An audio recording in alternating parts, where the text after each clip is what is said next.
Assalamualaikum warahmatullahi wabarakatuh. Pernahkah kamu berpikir, siapa sebenarnya yang menguasai tanah suci Makkah dan Madinah saat ini? Banyak orang mengira, Raja Arab Saudi pasti keturunan Nabi Muhammad. Tapi kenyataannya, tidak demikian. Justru, mereka menggulingkan keturunan Nabi demi meraih kekuasaan. Bagaimana bisa itu terjadi? Siapa yang sebenarnya berhak atas dua kota suci umat Islam? Dalam video ini, kita akan membongkar sejarah yang jarang diungkap. Dari pertemuan rahasia dua tokoh besar, strategi politik Wahabi, hingga peran Inggris dan minyak bumi dalam mengubah arah dunia Islam. Simak sampai akhir, karena inilah rahasia kenapa keluarga Saud bisa jadi raja, meskipun bukan keturunan Nabi. Cerita ini akan membuka mata kita tentang legitimasi, pengaruh Wahabi, dan perebutan kekuasaan di balik nama suci Islam. Di tengah panasnya padang pasir dan denting azan yang menggema dari menara Masjidil Haram, sebuah pertanyaan kuno terus hidup dalam benak banyak umat Islam. Siapa yang berhak menjaga dua kota suci, Makkah dan Madinah? Arab Saudi, negara yang kini menguasai tempat-tempat suci tersebut, seringkali diasosiasikan sebagai pusat Islam. Dengan raja dan keluarganya yang memakai gelar pelayan dua masjid suci, tidak sedikit yang percaya bahwa mereka adalah keturunan langsung dari Nabi Muhammad. Namun, kebenarannya sangat berbeda dari anggapan itu. Di balik megahnya istana Riyadh dan gemerlap kekuasaan monarki Saudi, tersembunyi satu kenyataan yang mencengangkan. Keluarga kerajaan Arab Saudi, yang dikenal dengan nama keluarga Saud, tidak memiliki hubungan darah sedikit pun dengan Nabi Muhammad. Bukan dari jalur Hasan, bukan pula dari jalur Hussein. Lalu siapa mereka sebenarnya? Bagaimana bisa sebuah keluarga dari wilayah terpencil Najd bisa mengambil alih dua kota suci yang dulunya dijaga ketat oleh para keturunan Nabi? Untuk menjawab pertanyaan ini, kita harus menyingkap lembar demi lembar sejarah lama yang tak banyak dibicarakan di mimbar-mimbar khutbah. Bukan sekadar tentang darah dan keturunan, tapi tentang kekuasaan, politik, dan sebuah perjanjian rahasia yang mengubah wajah Islam hingga hari ini. Dari balik sejarah yang kelam, akan terkuak kisah dua sosok berpengaruh yang bertemu di sebuah lembah kering. Satu adalah kepala suku yang ambisius, dan satu lagi adalah ulama kontroversial yang membawa paham pemurnian agama. Pertemuan mereka bukan hanya mengubah nasib satu bangsa, tapi juga meruntuhkan kekuasaan keturunan Nabi dan membuka jalan bagi kekuasaan baru yang hingga kini masih mencengkeram kota-kota suci. Tapi sebelum segalanya menjadi terang, bayangan masa lalu akan membimbing kita menuju awal mula semua ini dimulai. Di tengah wilayah tandus bernama Najd, jauh dari keramaian pelabuhan dan pusat perdagangan, terdapat sebuah permukiman kecil yang nyaris tak dikenal dunia. Namanya Diriyah. Disinilah sejarah kekuasaan keluarga Saud berakar. Muhammad bin Saud, seorang kepala suku dari keluarga Bani Hanifah, hidup di wilayah ini pada pertengahan abad ke-18. Ia bukan dari kalangan ulama, bukan pula dari garis darah yang mulia dalam tradisi Islam. Tapi satu hal yang menonjol dari dirinya adalah kecerdikan dan kemampuannya mengelola wilayah yang keras dan miskin sumber daya. Diriyah bukan tempat yang mudah ditinggali. Gurun mengelilingi setiap penjuru, mata air langka, dan kehidupan bergantung pada persaingan antar suku. Namun dalam keadaan seperti itulah, Muhammad bin Saud membangun kekuatan lokal. Dia menguasai wilayahnya dengan tangan besi, dan dihormati karena stabilitas yang ia ciptakan. Saat itu, wilayah Jazirah Arab belum mengenal satu pemerintahan tunggal. Suku-suku hidup dalam semangat kedaulatan masing-masing, saling menyerang dan bersekutu. Tidak ada satupun yang mengira bahwa dari padang pasir terpencil ini akan lahir sebuah dinasti yang kelak menguasai tanah suci umat Islam. Namun, kekuasaan lokal saja tidak cukup. Muhammad bin Saud tahu bahwa untuk bisa melebarkan pengaruhnya, ia membutuhkan lebih dari sekadar kekuatan pedang. Ia butuh sesuatu yang bisa menyatukan rakyatnya, memberikan legitimasi baru, dan membuat namanya dikenal di luar batas gurun. Dan saat itulah, sejarah mempertemukannya dengan seseorang yang akan mengubah segalanya. Seseorang yang bukan berasal dari bangsawan, tapi membawa paham keagamaan yang tajam, keras, dan penuh kontroversi. Pertemuan itu akan menjadi fondasi berdirinya Arab Saudi. Sebuah momen yang akan menyalakan percikan api ideologi dan politik, menyatukan dua kepentingan dalam satu misi, kekuasaan atas nama pemurnian agama. Namun, niat suci seringkali dibungkus ambisi yang tak terlihat. Dan Diriah, yang dulu sunyi, akan menjadi tempat di mana sejarah Islam mengambil jalur yang tak pernah dibayangkan sebelumnya. Tahun 1744 menjadi titik balik sejarah. Di tengah kekeringan Najd, dua tokoh dengan ambisi besar bertemu untuk pertama kalinya. Satu bernama Muhammad bin Saud, pemimpin Diriah yang haus akan kekuasaan dan stabilitas. Yang satu lagi adalah seorang ulama kontroversial bernama Muhammad bin Abdul Wahab, yang mengusung gagasan radikal tentang pemurnian Islam. Muhammad bin Abdul Wahab datang dengan satu misi, membersihkan Islam dari semua bentuk yang ia anggap sebagai penyimpangan. Ia menolak ziarah ke makam para wali, menentang tawasul, mengharamkan perayaan maulid, dan membenci segala bentuk tradisi sufistik. Dalam pandangannya, semua itu adalah syirik, bid'ah, dan kemunduran dari ajaran Islam yang murni. Di tempat lain, ajaran ini mungkin ditolak. Tapi di Najd yang tandus, pesan keras ini justru menemukan tempat subur. Muhammad bin Saud melihat potensi besar dalam dakwah Wahabi. Ini bukan sekadar agama. Ini adalah alat penguat kekuasaan. Pertemuan keduanya bukan diskusi biasa antara ulama dan pemimpin. Ini adalah perjanjian strategis. Muhammad bin Saud setuju untuk melindungi dan mendukung gerakan Wahabi, sementara Muhammad bin Abdul Wahab memberi legitimasi keagamaan terhadap kekuasaan keluarga Saud. Dalam perjanjian mereka, tertulis satu misi bersama, menyatukan Jazirah Arab di bawah panji Islam yang murni. Namun, di balik kata-kata suci, terselip niat politik yang dalam. Muhammad bin Abdul Wahab butuh kekuatan militer untuk menyebarkan ajarannya.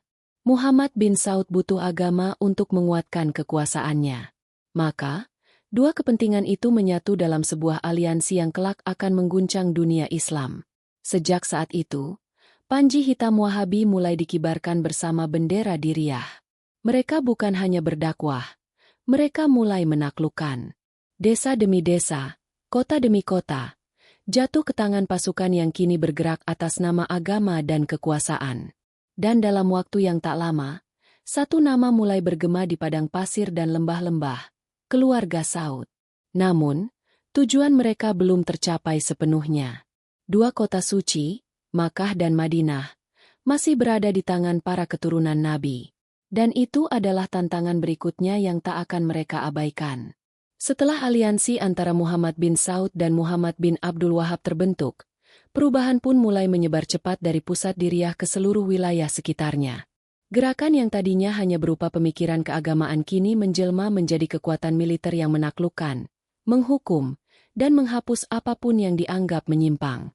Di mata para pengikut Wahabi, Islam telah ternoda oleh tradisi-tradisi lokal. Ziarah ke makam para wali dianggap sesat. Tarekat-tarekat sufi disebut sebagai biang kehancuran, dan budaya Islam yang telah bercampur dengan kearifan lokal dicap sebagai bid'ah yang harus dimusnahkan. Maka mereka bergerak, tidak hanya dengan lisan, tapi dengan pedang. Muhammad bin Saud memimpin ekspedisi militer demi menegakkan ajaran Wahabi. Setiap wilayah yang ditaklukkan bukan hanya tunduk pada kekuasaan Diriah, tapi juga dipaksa menerima tafsir tunggal tentang agama. Masjid-masjid yang dulunya jadi pusat sufi dibongkar. Makam-makam wali dihancurkan. Siapapun yang melawan, dicap murtad dan dihukum mati. Semangat jihad yang dibawa oleh pengikut Wahabi semakin membesar. Mereka tidak lagi sekadar ingin memperbaiki wilayah Najd, tapi ingin mengislamkan ulang seluruh Jazirah Arab. Ini bukan sekadar dakwah. Ini adalah penaklukan dengan justifikasi agama. Sementara itu, di belahan lain Jazirah Arab, Kesultanan Utsmaniyah masih berkuasa, mengklaim sebagai pelindung dua kota suci, Makkah dan Madinah. Namun kekuasaan mereka mulai melemah. Dari Istanbul, mereka tak mampu mengendalikan seluruh wilayah Arab yang luas dan penuh pemberontakan. Keluarga Saud melihat celah. Mereka tahu, jika berhasil merebut dua kota suci dari tangan Ottoman dan penguasa lokal yang berasal dari keturunan Nabi, maka posisi mereka akan melonjak. Bukan hanya sebagai penguasa wilayah, tapi sebagai pemimpin simbolik dunia Islam. Maka dimulailah rencana besar mereka untuk menantang bukan hanya suku-suku Arab lain, tapi juga kekhalifahan Ottoman yang telah ratusan tahun menjaga tanah suci. Dan dalam upaya itu, nama keluarga Saud mulai menjadi ancaman nyata bagi siapapun yang berpegang pada Islam tradisional. Namun, sebelum mereka sampai ke Makkah dan Madinah, mereka harus berhadapan dengan satu penguasa yang memiliki nasab mulia. Seseorang yang membawa darah Rasul dan masih memegang kunci dua kota suci. Sebuah benturan besar pun tak terhindarkan. Di wilayah Hijaz, antara gurun yang menyapu barat Jazirah Arab hingga dataran tinggi Makkah dan Madinah, berdiri seorang penguasa yang dihormati bukan hanya karena kekuasaannya, tetapi juga karena darah yang mengalir dalam tubuhnya. Namanya Syarif Hussein bin Ali, keturunan langsung Nabi Muhammad dari jalur cucunya, Hasan bin Ali. Syarif Hussein adalah bagian dari keluarga Hashmid, garis keturunan yang telah lama dipercaya menjaga kesucian dua kota utama umat Islam. Di bawah naungan kekhalifahan Ottoman, ia diberi kepercayaan untuk memimpin Hijaz dan menjaga Makkah serta Madinah dari kerusakan, baik dari musuh luar maupun penyimpangan internal. Namun pada awal abad ke-20, kekhalifahan Ottoman mulai melemah. Eropa sedang bergolak, Perang Dunia Pertama memecah kekuatan lama, dan Inggris mulai mencari sekutu-sekutu lokal yang bisa menguntungkan mereka dalam strategi geopolitik. Di saat itulah, Ibnu Saud melihat celah yang sangat besar untuk merebut Hijaz. Dengan dukungan dari pasukan fanatik Wahabi yang disebut Ikhwan, serta suplai senjata dan dana dari Inggris, Ibnu Saud melancarkan serangan brutal ke wilayah Hijaz. Tahun 1924, pasukannya memasuki Makkah dengan cepat. Tak lama berselang, Madinah pun jatuh. Kedua kota suci yang selama ini berada di tangan keturunan Nabi Muhammad, direbut oleh keluarga yang tidak memiliki hubungan darah sedikit pun dengan beliau. Syarif Hussein yang kehilangan kekuasaannya pun akhirnya mengungsi. Ia bukan sekadar kehilangan tahta, tapi juga warisan spiritual dan simbolik yang telah ia jaga turun-temurun. Dunia Islam terdiam. Beberapa ulama dan umat mempertanyakan legitimasi keluarga Saud. Tapi kekuatan militer, uang, dan pengaruh Inggris terlalu kuat untuk ditentang saat itu. Maka sejak saat itu, dua kota suci umat Islam resmi berada di bawah kekuasaan keluarga Saud. Bukan karena nasab, bukan karena keilmuan, tapi karena taktik, aliansi, dan kekuatan militer yang kejam namun efektif. Namun pengambil alihan ini bukanlah akhir dari kisah. Justru dari sinilah awal mula Arab Saudi modern terbentuk. Dari sebuah kemenangan yang diselimuti kontroversi dan darah, muncul sebuah monarki absolut yang kemudian menguasai tanah suci bukan sebagai keturunan Nabi, tapi sebagai pemilik bendera ideologi Wahabi yang siap menyebar ke seluruh dunia. Setelah keberhasilannya merebut Hijaz dan menyingkirkan Syarif Hussein, Ibnu Saud tidak berhenti. Ia tahu bahwa merebut wilayah adalah satu hal, tetapi mengubahnya menjadi negara yang diakui dunia adalah tugas yang lebih besar. Maka ia mulai menyusun kekuatan, membangun sistem kekuasaan, dan menyatukan wilayah Jazirah Arab yang selama ini tercerai-berai oleh berbagai suku dan kepentingan. Pada tahun 1932, Ibnu Saud mendeklarasikan berdirinya sebuah negara baru bernama Al-Mamlakah Al-Arabiyah As-Sudiyah, atau Arab Saudi. Untuk pertama kalinya dalam sejarah, sebuah negara dinamai dari nama keluarganya sendiri, Saud. Ini bukan hanya simbol kekuasaan absolut, tapi juga penegasan bahwa negeri ini bukan milik seluruh umat Islam, melainkan milik satu keluarga, keluarga Saud. Negara ini tidak dibangun atas dasar keturunan Nabi. Ia dibangun atas dasar kekuatan militer, jaringan politik, dan aliansi ideologis yang telah dikokohkan sejak pertemuan Muhammad bin Saud dengan Muhammad bin Abdul Wahab. Sistem pemerintahan yang dibentuk pun mencerminkan itu. Monarki absolut yang bersatu dengan ulama Wahabi. Keluarga Saud menguasai politik dan ekonomi. Sedangkan para ulama Wahabi mengatur hukum, moral, dan pendidikan. Dua poros ini saling menopang. Raja memberi kekuasaan penuh kepada ulama untuk menentukan apa yang boleh dan tidak boleh dalam kehidupan masyarakat. Sebaliknya, para ulama memberikan legitimasi syariat atas seluruh kebijakan kerajaan. Namun, ada satu pertanyaan yang mulai berbisik di antara umat Islam. Bagaimana bisa tanah suci yang dulu dijaga oleh keturunan Nabi, kini dikuasai oleh keluarga yang bahkan tak memiliki hubungan darah dengan Rasul? Pertanyaan itu tak pernah dijawab secara langsung.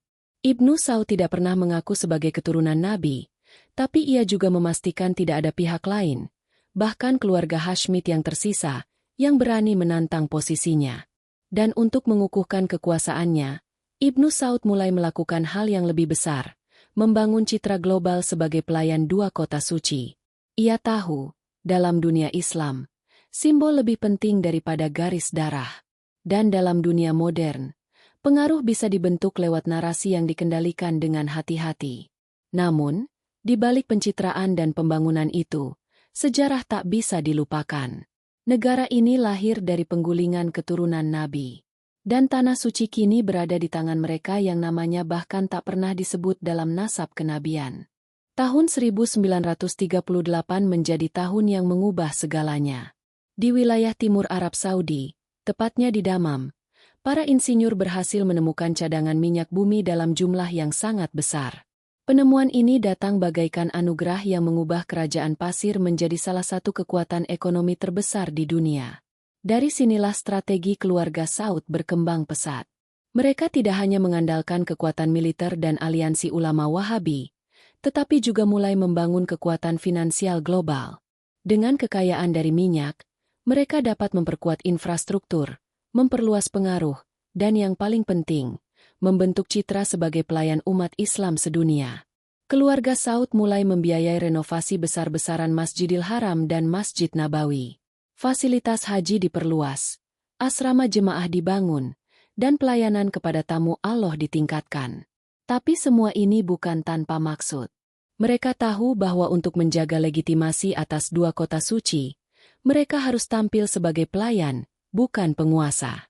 Maka lahirlah istilah yang cerdik, Hadim Al-Haramain Asy-Syarifain, pelayan dua masjid suci. Sebuah gelar yang seolah rendah hati, namun menyembunyikan otoritas penuh atas Makkah dan Madinah. Ini bukan sekadar permainan kata, tapi strategi politik yang sangat kuat. Lewat dana minyak, keluarga Saud juga membangun ribuan masjid di luar negeri, mencetak jutaan mushaf Al-Quran, dan memberikan beasiswa kepada para pemuda Muslim dari negara-negara berkembang untuk belajar di universitas-universitas mereka. Salah satunya adalah Universitas Islam Madinah, tempat ideologi Wahabi disebarkan secara sistematis ke seluruh dunia. Kekuatan ini begitu halus namun merasuk. Tanpa mengirim satupun tentara, pengaruh Arab Saudi menyebar ke Afrika, Asia, hingga Eropa. Di Indonesia, Pakistan, bahkan Amerika, buku-buku dari lembaga dakwah mereka mengisi perpustakaan masjid. Pemahaman Islam yang tekstual, skriptual, dan sering menolak tradisi lokal menjadi semakin populer. Namun di balik semua citra pelayanan dan proyek besar ini, satu hal tetap tak bisa mereka ubah. Mereka bukan keturunan Nabi Muhammad. Dan sejarah itu tak pernah hilang, hanya dibungkam oleh kekuatan narasi dan uang. Tetapi waktu terus berjalan. Dan seperti ladang minyak yang terus dipompa, kekuasaan pun harus terus dijaga. Maka muncullah tantangan baru, bukan dari luar, tapi dari dalam negeri sendiri. Dan kali ini, yang menentang mereka bukan siapa-siapa, melainkan orang yang membawa nama akhir zaman. Tahun 1979, saat dunia Islam sedang sibuk menyambut awal abad baru, sebuah kejadian mengejutkan mengguncang jantung kota Makkah. Ketika para jemaah berkumpul di Masjidil Haram untuk menunaikan sholat subuh, suara tembakan tiba-tiba meledak di tengah lautan manusia. Sekelompok orang bersenjata menyerbu masjid paling suci dalam Islam.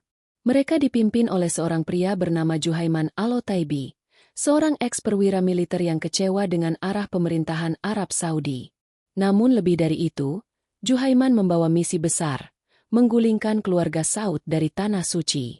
Juhaiman dan pengikutnya bukan orang biasa.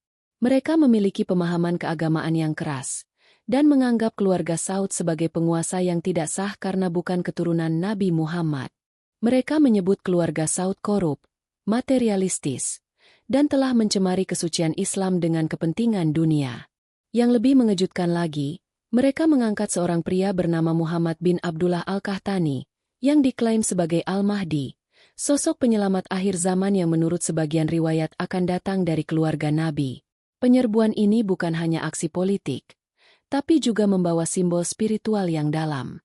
Juhaiman ingin dunia Islam sadar bahwa penguasa Makkah saat ini tidak memiliki legitimasi darah Rasul, dan bahwa sudah saatnya kebenaran ditegakkan, meskipun harus dengan darah. Selama 2 minggu penuh, Masjidil Haram berubah menjadi medan perang. Tentara Saudi kewalahan. Mereka tidak bisa menembak sembarangan di tempat suci. Situasi ini membuat mereka meminta bantuan militer dari luar, termasuk dari Prancis. Gas beracun dipakai, tembakan dilepaskan, dan korban berjatuhan. Akhirnya, pasukan kerajaan berhasil merebut kembali masjid. Juhaiman dan para pengikutnya ditangkap. Beberapa dihukum mati secara terbuka, termasuk pria yang diangkat sebagai Al-Mahdi. Namun, luka sejarah telah terbuka. Peristiwa ini memperlihatkan bahwa di tengah kekuasaan besar keluarga Saud, masih ada keraguan terhadap legitimasi mereka, terutama soal garis keturunan yang tak bersambung pada Nabi Muhammad. Sejak saat itu, keluarga Saud memperketat pengawasan terhadap kelompok Islamis di dalam negeri. Tapi di saat bersamaan, mereka justru semakin agresif dalam memperkuat citra keagamaan mereka di dunia luar. Peristiwa 1979 menjadi pengingat keras bahwa meski mereka punya kekayaan, militer, dan pengaruh global, satu titik lemah tetap tak bisa dihapus. Mereka tidak berasal dari darah suci Nabi. Setelah insiden berdarah di Masjidil Haram tahun 1979, keluarga Saud tidak lagi melihat kekuasaan hanya sebagai urusan dalam negeri. Mereka sadar bahwa ancaman terbesar bisa muncul dari dalam, dari para penentang yang mempertanyakan legitimasi spiritual mereka. Dari sinilah Arab Saudi mulai menyusun strategi baru yang jauh lebih halus namun sangat efektif, mengendalikan wajah Islam di mata dunia. Mereka memperluas jaringan dakwah ke berbagai benua. Masjid-masjid megah dibangun di Afrika, Asia, dan Eropa dengan dana dari Riyadh. Sekolah-sekolah Islam diberi kurikulum yang berakar pada doktrin Wahabi. Buku-buku bercetak rapi, terjemahan Al-Quran versi resmi, dan beasiswa ke Universitas Islam Madinah menyebar seperti air hujan ke negara-negara Muslim berkembang. Di Indonesia, Pakistan, dan Nigeria, para pemuda yang belajar di Arab Saudi pulang membawa pemahaman baru yang berbeda dari tradisi Islam lokal. Mereka mengajarkan Islam versi tekstual, keras terhadap bid'ah, dan menjauh dari tradisi sufi yang sebelumnya hidup berdampingan dengan budaya setempat. Dengan cara ini, Arab Saudi perlahan membentuk arus utama pemikiran Islam global. Bukan melalui perang, tapi melalui soft power yang dibungkus dalam semangat dakwah. Mereka menguasai bukan hanya tanah, tapi juga pikiran. Namun, semua ini dijalankan tanpa satupun klaim bahwa mereka adalah keturunan Nabi Muhammad. Sebaliknya, mereka justru menghindari isu nasab karena sadar bahwa disitulah kelemahan mereka. Sebab, jika garis darah menjadi syarat utama kekuasaan spiritual, maka keluarga Hashmid yang kini memerintah di Yordania jauh lebih layak. Keluarga Hashmid masih dihormati secara sosial. Mereka dikenal dengan gelar Said dan Syarif. Namun, tanpa akses ke Makkah dan Madinah, pengaruh mereka meredup. Arab Saudi memastikan bahwa kota-kota suci tetap dalam kendalinya, bukan dengan darah, tapi dengan infrastruktur, keamanan, dan pengaruh global. Di balik layar, pengaruh mereka juga menjalar ke organisasi-organisasi Islam dunia. Dalam organisasi besar seperti OKI atau forum internasional lainnya, suara Arab Saudi selalu dominan. Bukan karena keilmuan, tapi karena mereka memegang kunci logistik dan dana. Citra para raja dan pangeran dikemas dengan baik. Raja Salman disebut sebagai pemimpin umat. Sementara putra mahkota Muhammad bin Salman mulai tampil sebagai wajah Islam modern yang progresif. Tapi tetap, semua bergerak dalam bayangan sistem monarki absolut yang tidak bisa diganggu-gugat. Dengan semua kekuatan itu, keluarga Saud tetap mengontrol jantung dunia Islam. Mereka menulis ulang arah sejarah dan memosisikan diri sebagai pemimpin spiritual global, meski tidak satu pun dari mereka berasal dari darah Rasulullah. Dunia berubah cepat sejak Perang Dunia Kedua. Negara-negara Islam mulai merdeka, komunikasi antar bangsa makin terbuka, dan umat Islam dari berbagai belahan dunia mulai bertanya lebih kritis. Tapi di tengah semua perubahan itu, satu hal tetap kokoh berdiri, Arab Saudi sebagai penguasa dua kota suci. Namun yang menarik, meskipun mereka bukan keturunan Nabi, umat Islam dunia cenderung menerima realitas ini. Mengapa? Jawabannya ada dua, minyak dan manajemen citra. Minyak menjadi kekuatan utama keluarga Saud. Sejak ditemukan pada 1938, minyak telah menjadi bahan bakar tidak hanya ekonomi negara, tetapi juga pengaruh politik dan keagamaan mereka. Amerika Serikat menjalin hubungan strategis yang erat dengan Arab Saudi, memberikan perlindungan dan akses pasar global, sebagai imbalan atas stabilitas pasokan energi dunia. Dengan kekayaan dari minyak, keluarga Saud membiayai renovasi Masjidil Haram dan Masjid Nabawi, mencetak jutaan mushaf Al-Quran, dan mendanai perjalanan haji untuk ribuan umat dari negara miskin. Mereka juga memberikan beasiswa, membangun ribuan sekolah, dan menyebarkan pemahaman Islam versi Wahabi ke seluruh penjuru dunia. Namun yang lebih jenius, mereka menciptakan sebuah identitas baru, pelayan dua masjid suci, bukan imam, bukan khalifah, tapi pelayan. Gelar ini sangat efektif dalam membungkus kekuasaan dengan kesan kerendahan hati, padahal mereka tetaplah penguasa absolut yang mengontrol seluruh aspek kehidupan politik, ekonomi, dan sosial di dalam negeri. Tapi tetap, satu hal tak berubah. Mereka bukan keturunan Nabi Muhammad. Dan fakta ini beberapa kali menjadi sumber pemberontakan. Selain Juhaiman pada 1979, ada pula kelompok lain yang mempertanyakan legitimasi spiritual mereka. Namun semua itu dihentikan sebelum sempat tumbuh. Arab Saudi tahu bahwa selama mereka mengendalikan fasilitas ibadah haji, distribusi mushaf, dan beasiswa internasional, mereka mengendalikan narasi Islam global. Keluarga Hashmid tetap ada. Mereka kini memerintah di Yordania. Gelar Syarif dan Said tetap melekat pada mereka. Tapi tanpa akses ke Makkah dan Madinah, mereka hanya bayang-bayang kekuatan spiritual masa lalu. Dan yang lebih menarik lagi, di masa kini, Arab Saudi mulai bergeser. Putra mahkota Muhammad bin Salman mulai meninggalkan sebagian ajaran Wahabi dalam kebijakan sosialnya. Tapi kontrol atas kota suci tetap dipertahankan. Karena mereka tahu, selama Makkah dan Madinah ada di tangan mereka, maka simbol kekuasaan Islam pun akan tetap berada dalam genggaman keluarga Saud. Begitulah tanah suci kini dikuasai. Bukan oleh darah suci, tapi oleh mereka yang membungkus kekuasaan dengan pelayanan. Sebuah warisan sejarah yang tak lagi bertumpu pada nasab, tetapi pada kekuatan, citra, dan taktik geopolitik yang tak kasat mata.